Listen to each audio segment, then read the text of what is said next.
Hello students, आज आपका refrigeration and air conditioning में आपका जो नेक्स्ट चैप्टर होगा वो बायो रेफ्रिजरेशन यानी एयर रेफ्रिजरेशन हम आपको बताएंगे। तो एयर रेफ्रिजरेशन होता क्या है? एयर रेफ्रिजरेशन में जो आपका रेफ्रिजरेंट होता है वो पूरे साइकिल के दौरान पूरे साइकिल में गैसीय अवस्था में होता है और एयर रेफ्रिजरेशन सिस्टम का जो COP होता है, कोफिशिएंट ऑफ परफॉर्मेंस होता है, वो बहुत कम होता है और इसकी जो ऑपरेशन कास्ट होती है ये बहुत हाई होती है।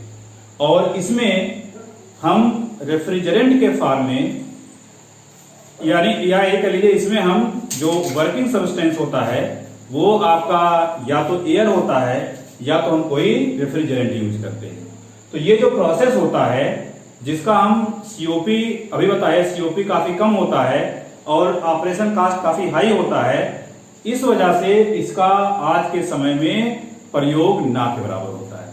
तो ये जो एयर रेफ्रिजरेशन सिस्टम होता है ये मेनली 2 टाइप का होता है।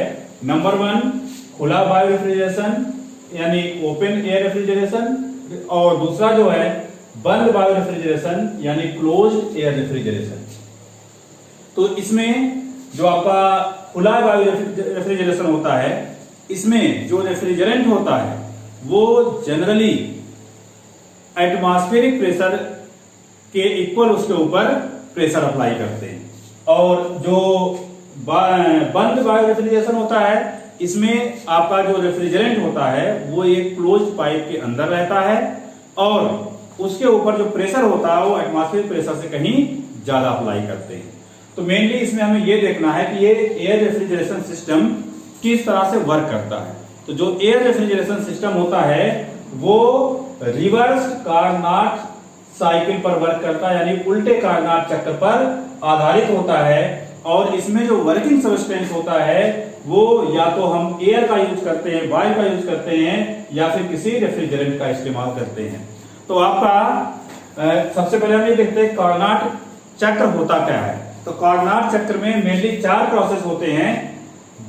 एक आपका आइसोथर्मल एक्सपेंशन प्रोसेस होता है, दूसरा एडियाबैटिक एक्सपेंशन प्रोसेस होता है जिसको हम आइसेंट्रोपिक एक्सपेंशन प्रोसेस भी बोलते हैं, तीसरा आपका आइसोथर्मल कंप्रेशन प्रोसेस होता है और चौथा आपका आइसेंट्रोपिक कंप्रेशन प्रोसेस यानी एडियाबैटिक कंप्रेशन प्रोसेस होता है।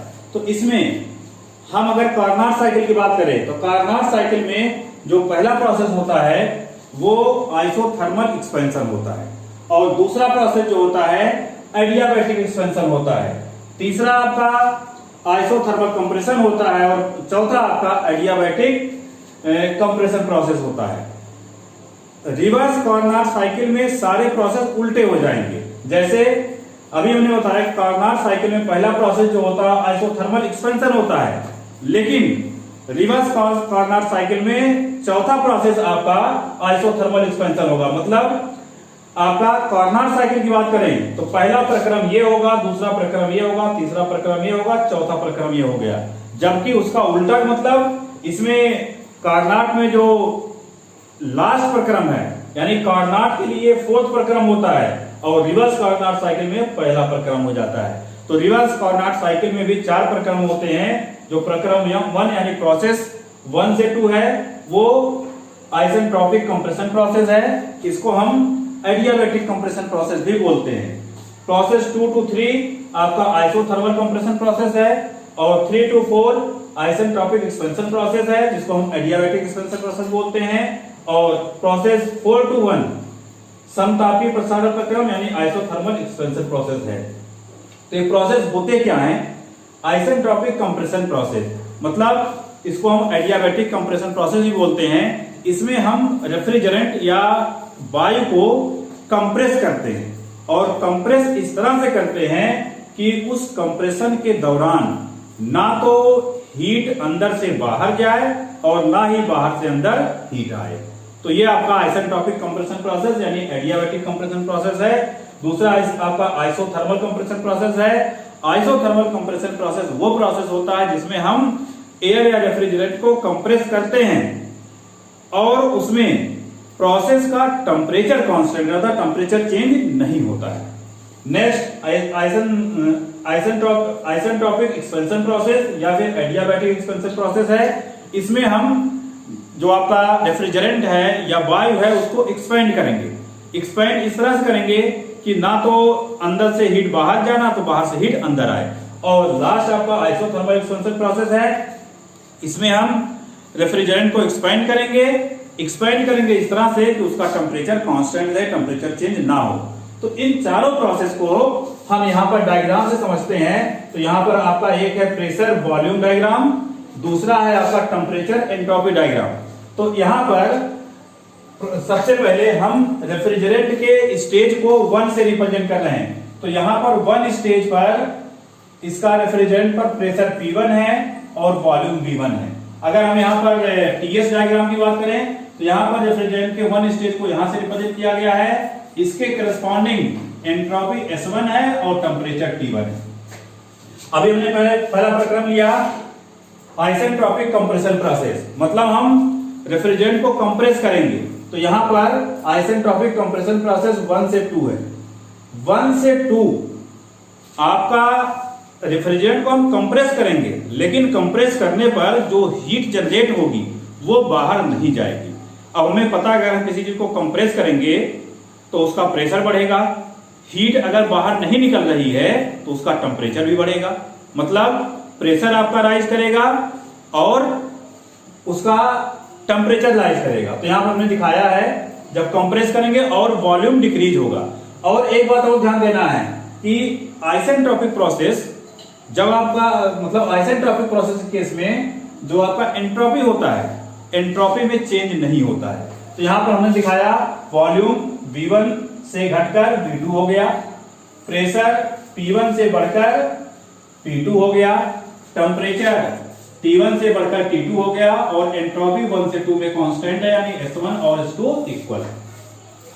दूसरा प्रोसेस आपका है isothermal compression process. Isothermal compression process में हम कंप्रेस करेंगे लेकिन सिस्टम का टेम्परेचर चेंज नहीं होगा। अगर हम किसी चीज को कंप्रेस कर रहे हैं, टेम्परेचर कांस्टेंट रख रहे हैं, इसके मतलब सिस्टम के अंदर से हीट बाहर निकलेगी, तभी आपका टेम्परेचर कांस्टेंट रहेगा। तो मतलब यहां से प्रोसेस 2 to 3 यहां से हीट बाहर निकलता है। तो हम सपोज कर लेते हैं यहां से हीट बाहर Q1 निकल रहा है, तो ये Q1 हीट निकलेगा और यहां पर जब हम कंप्रेस करेंगे तो कंप्रेस करने पर आपका वॉल्यूम डिक्रीज होगा, यानी वॉल्यूम यहां पर इस पॉइंट पर है और यहां से यहां तक जाने पर वॉल्यूम V3 हो गया, मतलब वॉल्यूम इस जगह से इस जगह पर गया, डिक्रीज हो गया। और आपका जो प्रेशर होगा, प्रेशर आपका इंक्रीज होगा, प्रेशर P2 से P3 हो गया। यहां पर अगर हम आ जाएं, टेम्परेचर कांस्टेंट है, टेम्परेचर कांस्टेंट है, इस पॉइंट और इस पॉइंट पर टेम्परेचर सेम होगा, यानी T2 और T3 सेम होगा। और यहां से यहां पर एंट्रोपी में वेरिएशन होगा, यानी एंट्रोपी आपका S2 से S3 हो जाएगा, जिसको हम यहां से रिप्रेजेंट कर रहे हैं। अगला process isentropic expansion process. Isentropic expansion मतलब हम उसको एक्सपेंड करेंगे लेकिन हीट का लेन देन नहीं होगा, यानी यहां से यहां तक हम एक्सपेंड कर रहे हैं, एक्सपेंड करेंगे तो वॉल्यूम आपका इंक्रीज होगा, यानी 3 से 4, 3 यहां वॉल्यूम यहां है, 4 पे आने वॉल्यूम ये हो गया, मतलब यहां से यहां वॉल्यूम बढ़ गया। और एक्सपेंशन कर रहे हैं तो प्रेशर डिक्रीज होगा, प्रेशर P3 से आपका P4 हो गया। एक्सपेंशन कर रहे हैं तो टेम्परेचर क्या होगा, डिक्रीज करेगा, टेम्परेचर डिक्रीज करेगा, टेम्परेचर T3 से आपका T4 हो गया।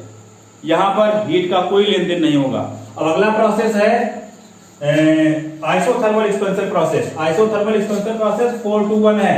जब हम आइसोथर्मली एक्सपेंड करेंगे और टेम्परेचर चेंज ना हो तो इसके मतलब अंदर मतलब बाहर से सिस्टम के अंदर हीट आएगी तभी उसका टेम्परेचर चेंज नहीं होगा, यानी यहां पर इस प्रोसेस में इसमें हीट एब्जॉर्ब होता, मान लेते हैं Q2 हीट एब्जॉर्ब हो रहा है और यही वो प्रोसेस है जो रेफ्रिजरेंट इफेक्ट जनरेट करता है। मतलब 4 to 1 प्रोसेस में जो रेफ्रिजरेंट होता है वो हमारे उस एरिया में आता है जहां का हीट एब्जॉर्ब करना होता है। तो जब ये एक्सपेंड करेगा, और अगर इसको हीट नहीं मिलेगी इसका टेम्परेचर डिक्रीज हो जाएगा, लेकिन प्रोसेस आइसोथर्मल है तो टेम्परेचर को कांस्टेंट रखना है। इसीलिए इस प्रोसेस में रूम की हीट को ये रेफ्रिजरेंट एब्जॉर्ब करके बाहर निकल जाएगा और रूम ठंडा हो जाएगा। तो आइसोथर्मल एक्सपेंशन प्रोसेस, एक्सपेंशन हो रहा है, इसके मतलब वॉल्यूम इंक्रीज होगा, तो वॉल्यूम 4 से 1 इंक्रीज हुआ, प्रेशर डिक्रीज होगा, 4 से P1 प्रेशर डिक्रीज हुआ, और टेम्परेचर कांस्टेंट है, यहां से यहां तक टेम्परेचर कांस्टेंट है, और एंट्रोपी चेंज होगी, एंट्रोपी S4 से S1 हो गई। तो इस तरीके से इस पूरे प्रोसेस में हम ये देखते हैं कि कितना हीट एब्जॉर्ब हो रहा है। तो जो हीट एब्जॉर्ब होगा वो प्रोसेस 4 से 1 में एब्जॉर्ब होगा। प्रोसेस 4 से 1 में जो हीट एब्जॉर्ब हो रहा है, यानी रेफ्रिजरेंट इफेक्ट जनरेट हो रहा है, वो यहां से यहां पे निकालेंगे। तो जो कितना हीट एब्जॉर्ब हो रहा है उसकी वैल्यू निकालने के लिए हम इस टीएस डायग्राम में आते हैं। तो टीएस डायग्राम में हम इस एरिया की वैल्यू निकालते हैं। एरिया 412-3 इसका एरिया निकालते हैं। तो यहां पर टेम्परेचर कांस्टेंट है, टेम्परेचर हम चाहे T1 लें या T4 लें, कुछ भी ले सकते हैं। और एंट्रोपी में जो चेंज हो रहा है, या तो हम पहले 1 से 2 से 3 हो रहा है या फिर 1 से 4 हो रहा है। तो यहां पर जो एंट्रोपी में चेंज होगा S2 - S3 या S1 - S4।